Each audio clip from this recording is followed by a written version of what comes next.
Natwagala okumala ndoza tumanye story ya mwana mulenzi amanyiddwa nga katumanye story. Katumanye story ya mwana mulenzi amanyiddwa nga Chris Evans because netwamusanga mu kifo kyekimu netwogerako naye era nga Chris Evans ono munnange bingi gye bigenda mu maaso bulamu. Chris Evans omulimi w'ennyaanya gwe baakuba enyondo 8 ate nga y'omu ku basajja abalina ekyejo musajja wa jjajja nnyo alinga nze yakula ne jjajjawe. Chris Evans ono munnange of recent abadde apepeya nnyo n'omukyala tukimanyi fenafena nti crush ye ekoyoka gy'alina ye ya mwana muwala amanyiddwa nga Zani Brown era ng'ono okuva dda amucrashingako wamulaba yenna n'ayiika embusu bwamulaba n'agwamu empale ne zimulebera zipu ne zeesumulula wegamba n'amulekaawo nga tabitegeererako ddala. So Chris Evans ono munnange of recent naye takyayogera nnyo ku mwana muwala ono amanyiddwa nga Zani Brown. Yalida kyamugera nga nakyamupostinga namupostinga tugamba kyekigenda maaso kumbe little did we know that Chris Evans ono alina omuwala gwapostinga era nga omuwala ono ali ku TikTok. Naye nawe ali ku TikTok mbadde mulaba omuwala ono naye ayimba ennyimba za Chris Evans amuwaanawaana yeemoolamoola awo ngeno osinzira okutumira ku bavubuka mwenna abali ku TikTok nga mwemoola. Mwine engeri gye mukolamu app bugingo yagambye mukolamu app ne mufaanana abakazi mutandika okwemoola mutandika okukola app nezibaita ebisige okubanga bifaanana ebyabakazi ne mwemoola nga mwagala bakazi bakulu. Mbatumiddeko nnyo era mbagamba kyemukola kyamaanyi nnyo. Wali omuvubuka amanyiddwa nga Kayima, wali ani awo omulala bangi muli okwo mukoleyo ku kirala mwemba temina byakukola nune kuvu nune kumunya because seriously why would you use a beauty app if you're a guy, if you're a man, mugenda ku TikTok yange mulabe tuteekayo real content, only content that is encouraging, that is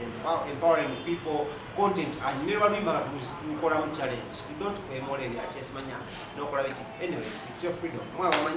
call it. We said about Zono Munange to Amudeko with Theatre La Bonita over the weekend. That was on Sunday. Tumubuzaako kubigenda mu maaso mulamu we n'oyo omuwala wa TikTok ne Zani Brown tugamba wa wafunyeyo new crush n'atugamba Zani Brown yakyali crush wange ne just oyo omuwala nyambako nga omanyi babuzaabuza abayimbi nyambako pushinga music ntugamba tuwulire ate muno omuwala yafunye olubuto n'agamba owaayi eyo sinabyogerako naye katulinde jjajja wange manyize jjajja wange yanondera abakazi era nja kuba mbabuulira nga kikoze ki nga tumaze okuba nga jjajja wange ansikiriza okuba n'oyo omuwala. So embeera egenda mu maaso wakati wano ababiri yeewuunyisa and yeeraliikiriza oba okitunulidde nnyo naye tujja kwongera oginoonyerezaako nnyo because abawala bano ab'oku TikTok bamanyi okwetega kasimanyi bane Chris Evans naye yeetega nga ayagala bamuteguule but naye nja kuba nnyongera ogenda mu maaso lwaki nga mbategeeza egenda mu maaso. Naye Chris Evans yapafominze era yabadde ayimba ne mwana muwala amanyiddwa nga Kamira ng'ono azannyira wali ate mu Aromatic Production era bano nga bakoze kikulu nnyo okulumya abasire Queen bonna abadde mu Theatre La Bonita era nga Chris Evans yagambye yadde okusedi n'agamba ekintu banaye ye banekambuuzeemu wama musango okwagala omuwala nga mulungi singa mbadde njagadde muwala mubi mwandigambye kale naye yagambye banne si musango okwagala omuwala kasita omuwala bwemugamba TikTok naye omuwala mulungi nange Chris Evans waabwe wadde kale nakula ne jjajja wange nange siri musajja mubi ate nfunyemuko kasente. So njagala mbalageko ku performance ye bwe yayogeredde ebigambo bino nga agezaako okuteewakana muwala ono naye nga ate amwewakana nga abuzaabuza mulabanga situation ya Caroline Makka ne Katsi era apostinga Kalo enkyakala tunamwega n'agamba kyali wange Katsi najja agamba wamponya okufa ate n'agamba kagamba ebintu yabibuzaabuza kane Chris Evans emboozi ye nono omuwala ebuzaabuza naye nga tunakigendamu tewerabira bakuteekamu akasente mu sheno sibalayi banafu King Modern Studios abasangibwa ennaku ya ku bitaala bakulireko ku 0702 10 45 oba 0777 023405 ojja kuwosa okuba nga obeekwata bakwata ebifaananyi. They are good at photography and videography of all kinds, bit wedding, introduction, birthday party, graduation party, photo shoots, all celebrity photo shoots. They was organizing. And now is organizing a mukologo, tumanyi bwapulanga tumanyi wakujja mutele tumanyi wakujja disco, tumanyi DJ chine wena DJ goyagala yokwata King Modern Studios bajja kwa ku planning yo mukologo ate oberenga nawe ate oli kumalidadi sana obo yagala kulaba kirakola genda basala emikolo gya celebrity bateeka ku channel baali bagikwata era bagimba mu mukono. So katugende wa Chris Evans nga abiryanga wabiwandula ebya mwana muwala ono wa ku TikTok tulaba ate ensonga zaabwe nsomanyiza amaanyi ge nnina nze nze ndi musajja omugaggaalo akwate mummanyi nze omanyi ti nze ndi mbegambegera bayaba sizizza ate nkodde zakuzza oz'omugagga bazizza ezo zakulyako buli sente zino ozijjawo ziva eri waggulu nga baziweereza nze luddawo nze ndi mugaggalwa kuba mwe munyoomera wano okakasa kati nina kye njagala naye okugamba kiki kijja ate sente ozizzaayo sooka ozimalewo nanti nage sizizza tozza buli kyoyina sente nze bwendi ate zisigadde muno gwozimanyi kandabe nze bwentyo owaitendo kakati ngenda naye nkireeta kiki kyoleeta kakati nzondaba mbegera Amerika mbegera Russia mbegera ensi zonna nze nzibegera ntuuka ku banene bonna mu aba waggulu kakati tontunuulira nnyo kakati tendo kiki nkwagala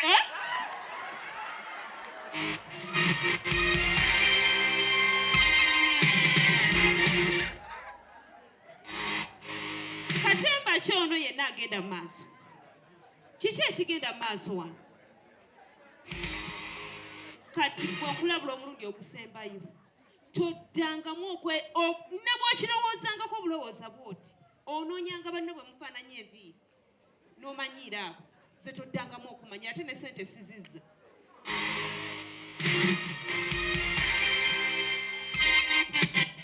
ndowooza tobaako kyoyogera mupolosa akkiriza agambe musange womusanga kigwe omanyi kwegera naye ombusaabuza ate ntya ompolose gwembega oba nze mbega anti mbadde mugamba nti gwembega gwe omanyi nti nze nakola ekivulu nendeta empologoma live mu kisaawe omanyi nti nze sizanya nze kikola loosi ntegere bulungi omukazi ogenza omugamba ebibyo si byange kati nkulina neta mbadde mugamba bibyo ogenda kuzizza ompe nenze ensuusu beera sirias omukazi sente azitutte n'akuyitako ng'omulaba kati nzijjewo asitute asobola ku lwange era byonna kuwazibadde asite ku lwange era byonna mbadde nkolera ku ggwe mpa sente zange ate nzijjewo mukama wange totawaana tobaako kyoyogera mpa sente zange sente azitutte ekyo kikikola kati omanye ensobi gy'okoze nze bwe mbadde mugambye n'agamba teyagala byakyama tayagala ojjejje wano bantu kulaba kati ate gwe nojja gw'obyonoonye kati sijja omunyiizizza tunaayagalira muzu kimubuuza kindi mugamba toyagala ajje wano munayagalira muzu nagabaye kati mpa sente zange ate nawe onyiiga mpa sente zange omugaga tanyiiga bwatyo genda kwambula omugaga tanyiiga bwatyo kanyama bannange webali kuntaasa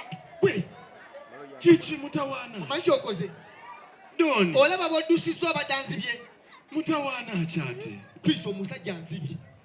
abasajja abakulu muli mu kulwana bulwanyi ki ekibaddewo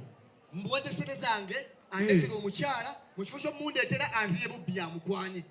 kakati guno omulembe bakyasasula abantu mbu bakwanira omukazi naawe Hey. kuhitiza enkubye ku sevens naawe mbunye eggwanga lyonna America Central Asia yonna Chris teka mu kifaananyi wulira oyinza kunkoloti tobonaabona nze tompa na ssente zo okakasa nze nja kukuba oluyimba olu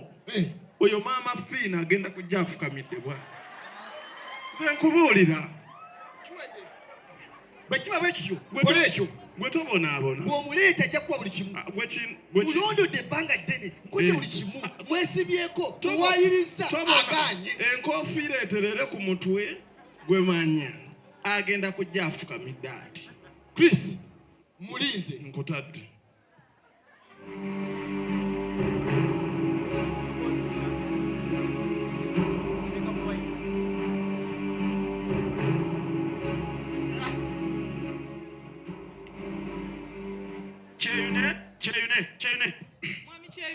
kyeyune oli otya gyebaleko ssebo kale ensonga etulese nsonga ya nnono ya buwangwa ya simba ate nga nsonga ddala simwe bwe mpise kukugeeti yeffe munnange Wedda tulinze bulijjo tubeerawo awo nga tukuguumiika era leero nga mwagala nze ye ssebo ensonga nafunafu nze lutalo ndi muliga mbuuza nange nalujja ffenna tuli baliga tuli baluganda muterere yesewo kyembuuza ensonga y'amaanyi yeetagisa mu nju oba wano wamala eneebeera wano tubeere wano kuba munda kiyinza okuzirika wano katubeere wano oyagala omukolo gw'ogwenjawulo gubeere n'ebijjukize mu nnyumba yo kankwanjulire ba King Montage Photo Studio ffe bakafuluma okukuba ebifaananyi n'okukola vidiyo olina wedding birthday party kukyala nika baby shower photoshoot oba music shoot na buli kimu kyonna ky'oyagala ffe tusobola okuwa ebijjukize ebirungi eri ebirooto byo ate nno mwana wattu kusintiiza omuntu wa bulijjo tusangibwa Nankulabe ku bitaala ku Prime Tower level 3 room D04 okumanya ebisingawo tukubire ku namba zino noti 7 noti 2 emu noti 4 emu 25 oba noti 755 7 7 oba noti 777 noti 23 4 noti 5 King Montage Photo Studio ffe tusobola okuwa ebijjukize ebirungi ate nno mwana wattu kusintiiza omuntu wa bulijjo